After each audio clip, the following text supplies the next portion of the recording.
So what am I talking about when I say that it's elitist? It's a very peculiar kind of elite, because it's an elite that anyone who wants to can be a member of. And in some sense, this elective affinity, to use that terminology, this elite to which anybody can be a member,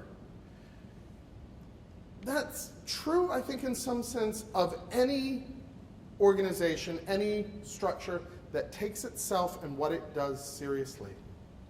Because if I don't believe that what we are doing in the AJC is the best way to accomplish those goals, then I'd be doing something else. And almost by definition, if I identify myself with the Apostolic Johannite Church, I believe that the Apostolic Johannite Church has got a bead on something. Now, I don't have to claim that it's the only way. I don't have to claim that we've got some profound secret that's hidden from anybody else. I don't have to claim that somehow Johannites are morally superior or intellectually superior. We are, of course, but sort of spiritually superior to anybody else in any of these other churches. But I've got to believe that we're at least on the right track. And to be a member of the Apostolic Johannite Church and to take seriously what it is that we do sets us apart in a profound and a meaningful way.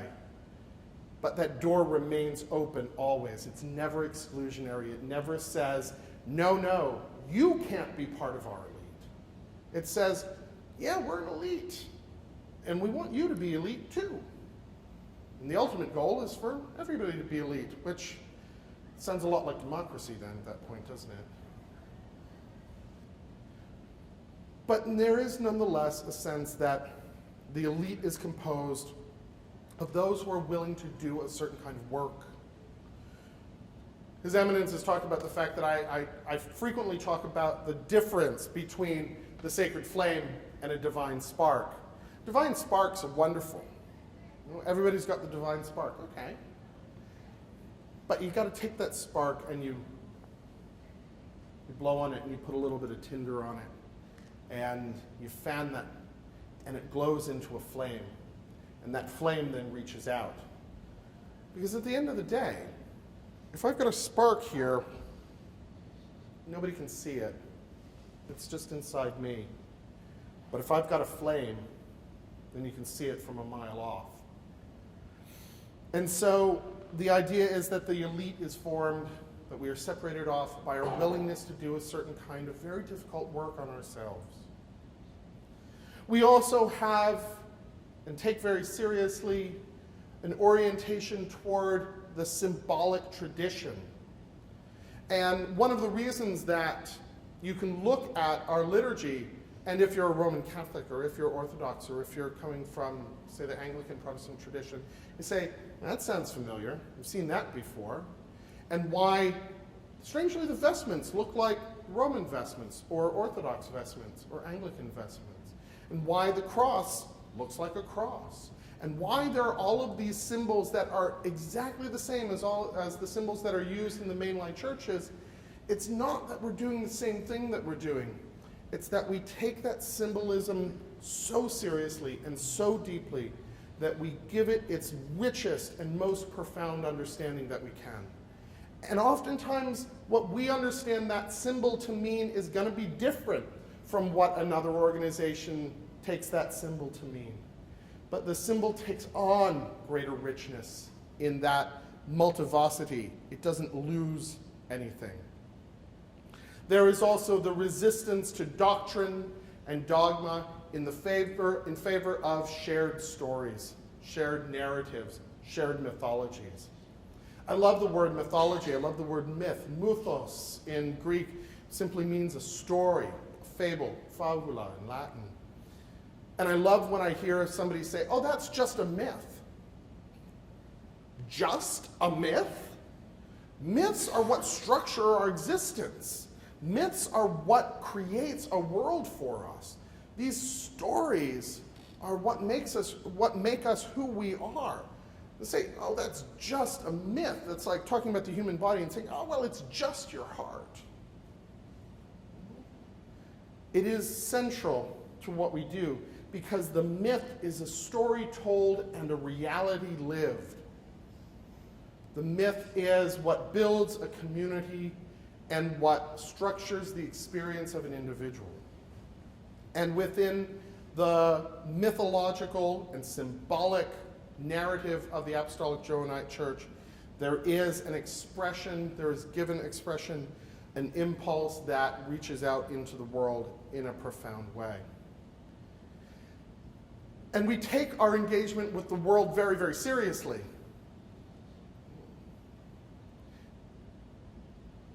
The divine is manifested as the community. And when we looked at the people who came out for Bishop Tim's consecration, I mean, how wonderful that we had family, we had friends, we had people from the Centering Pair group, we had people from St. Uriel's, we had people from Brisbane, we had people from Melbourne, we had people from Auckland, we had people from Colorado, we had people from Calgary, we had people from the United States. All of these people came out to be part of the community for him because what the Apostolic Johannite Church expresses is this belonging together with one another.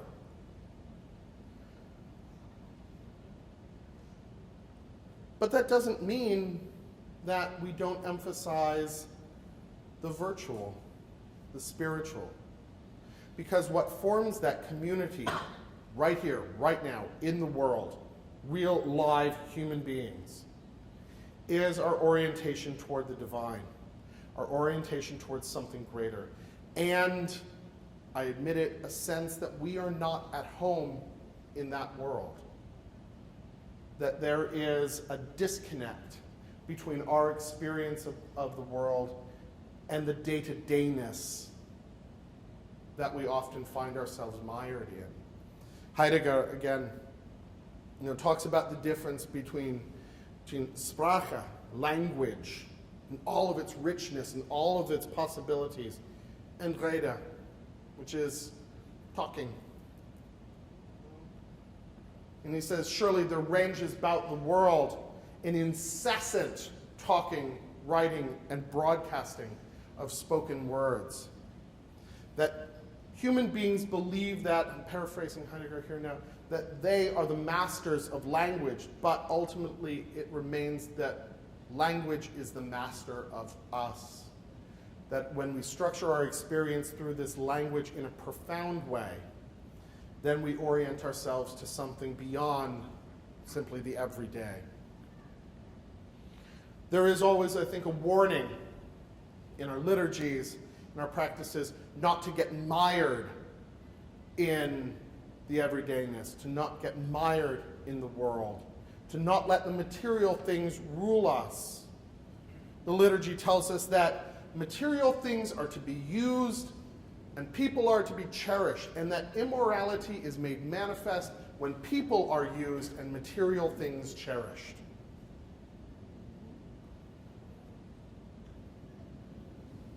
Material things are a means to an end, but they are still part of the continuum of the divine. Those material things can still be the supports that lead us up to the divine. And finally, there is, as His Eminence was discussing, a high Christology, a pneumatology, and a sense of the real presence of the divine. A sense in which, when we confect the sacrament, we don't turn the bread and wine into something divine. It was already divine. We remind it of its divine nature. That we, as the sacred flame, are already part of the divine that we have to simply remember. And if there's any confusion about what the sacred flame is, and there is, it's intentional. The sacred flame is the candle sitting on the center of the altar. That is the sacred flame, absolutely. And the sacred flame is the Eucharist. Behold the sacred flame. And therefore the sacred flame is Christ. But the sacred flame is also the gift of wisdom the expression of Christ or the Logos through the pneuma agion, which means that the sacred flame is us. Those aren't 5 different statements. Those are 5 ways of expressing the same fundamental experience. And that's possible only in the context of a kind of cosmological pantheism or panentheism. And so, I think if we were to look back to my definitions, and these four elements, the initiatory knowledge, or gnosis, the mythical emphasis, the priority of the virtual over the actual, and the pantheistic or cosmological orientation, we see this quite clearly in the Apostolic Johannite Church.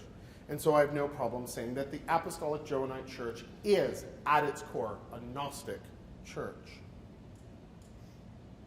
And again, how am I doing on time? I'm going to ask again, because I have another sort of natural break. 10, 15 minutes. Good. I'll go ahead and I'll take 10, 15 minutes just to talk about the way in which Gnosticism has been taken up outside of ecclesiastical Gnosticism in the 20th and 21st century. Philosophically, one way that Gnosticism gets taken up is in the writings of Eric Voegelin. And for Voegelin, the Gnosticism is a pejorative term. It's about a tendency within particularly political thinking that he finds very, very dangerous. So he uses it as a pejorative. Gnosticism is the claim by an elite to a kind of special knowledge, a special differentiating knowledge, and the willingness or the attempt by such institutions and structures of power to immanentize the eschaton, to create heaven on earth. And for him, the danger here is that the elite becomes exclusionary, and it seeks to impose its ideas and its worldview on the world. And to do that, it tries to create its own utopian vision of the world, thus supplanting the Christian eschaton. I think he's right in identifying these structures within contemporary structures of economic, political, social, linguistic, religious, philosophical, anthropological power. I think he's absolutely right. I think he's even right to identify a certain Gnosticism there. But I think it's equally clear that those sorts of criticisms don't apply to ecclesiastical Gnosticism as we practiced it. That's not what's going on when we're looking at these kinds of practices. He's useful, nonetheless, in identifying Gnosticism primarily with gnosis, with specialized knowledge, rather than a kind of world-hating, although much of that comes from alienation. One of the arguments that I've tried to make in my philosophical work is that Gnosticism is first and foremost a kind of language. It is a semantic economy. And I think that if we look at certain streams of contemporary philosophy, Hans Jonas, who's a student of both Heidegger and Bultmann, he identifies a lot of very, very important tendencies within, a lot of key tropes within Gnosticism. And even Heidegger's thinking, the thinking of being, is a kind of specialized knowledge, a kind of noetic apprehension. And the importance of the role of the poet as the sayer of the sacred, I think, has much to do with the narrative or mythological dimension of Gnosticism. And while Jonas turns to a kind of Platonism and rejects Gnosticism, and ultimately Heidegger as well, as nihilistic, I think he's still useful in many regards. I also, partially because of my work and my focus, see certain Gnostic tendencies in Jacques Derrida, in deconstruction, especially this claim that there is nothing outside the text, which Derrida was raked over the coals for on many occasions. But I think that this coincides with the claim that Gnosticism is first and foremost a kind of language. It's an economy of symbols. It's a way of structuring our experience of the world so that the incommunicable becomes communicable, but which always holds a kind of différance, which always holds a kind of opposition that is never fully resolved. The tensions between us, them, matter, spirit, world, God. These are never tensions that are resolved. There's never a synthesis. There's never a working out of these juxtapositions. They're always held in a kind of différance. And in that différance, precisely, there is the origin of meaning. I could keep going. I talk about the work of Deleuze and Guattari, the idea of deterritorializing certain experiences of the divine. I think that the idea of the body without organs, I think, has certain Gnostic ramifications. And so I think that the fact that the Apostolic Johannite Church has blossomed in the way that it has in the last 10 to 15 years is part of something that's happening in the broader cultural community, that's happening worldwide, which is a return of an experience of the world that is, again, that speaks to initiatory knowledge, that emphasizes symbol over prescription, that emphasizes the virtual over the actual, and sees the divine in all things. And I think that that definition which I've tried to offer, I think is borne out in a productive sort of way when we're looking either at classical or at modern Gnosticism.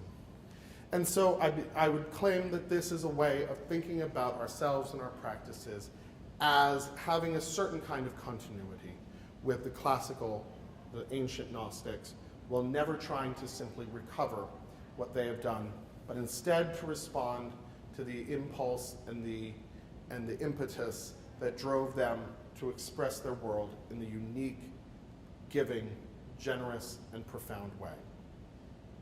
Thank you very much. Do we have a few minutes for questions, or? Okay. I have a question just about when you're talking about Derrida. Mm-hmm.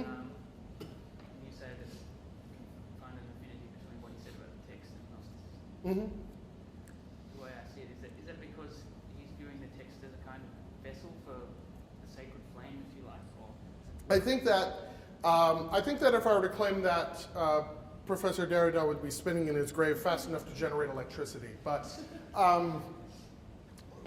the way that I read Derrida, and I was a student of Michael Nass, who's one of the great translators of Derrida. I think that what's important is that the text is our experience of the world.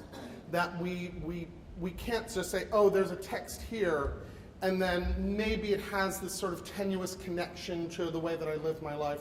No, the way that I live my life and the way that I experience the world is a text. It can be read in the same way.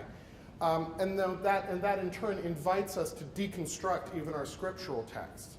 And I think that if you're going to take your scriptural tradition seriously, deconstruction offers certain kinds of promise in that. It seems positively sacrilegious, and so, of course, people like me go into it, balls out. But I think that deconstructing both our religious experiences in terms of this kind of ontotheology, these kinds of Platonic oppositions that structure so much of Platonic metaphysics as we've inherited it.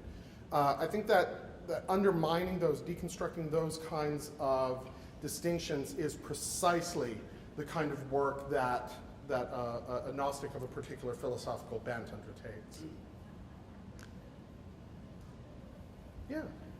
With the myths of Gnosticism, do you think it's worthwhile to live the myth literally while you deconstruct it, or you look for the deeper, or should you only concentrate on the deconstruction? You know what? I think that there's always something to be gained from trying to live that myth, from trying to take that myth at its face value and really trying to see what it expresses. Because any good myth is gonna function on these multiple levels. If anything, I think that's what deconstruction explains to us in very, very clear terms. That we can't just simply, for example, say, oh, well, let's look at a parable in Scripture and say, I know what that parable means, and I know what it means because I know what Jesus was trying to tell me. Instead say, okay, how does this parable play out? And let's start with with a traditional interpretation, because I don't think you can just ignore that. I think that's unconscionably naive. We have a history, a tradition of reading it by very smart people who are not, don't have their heads in sacks. So I think that taking that mythology very, very seriously on its most apparent level and taking that into ourselves is really, I think, arguably the first step. I don't think it's the last step, but I think it's an important one. So I think I think you're right to gesture to that. So yeah, long and short, yes. Anything else? Everybody's sleeping. Yeah, well, not me. Now I'm the only one who's awake, but thank you guys so much for coming out and listening to me blather on a little bit. Dr. Behun, thank you so much.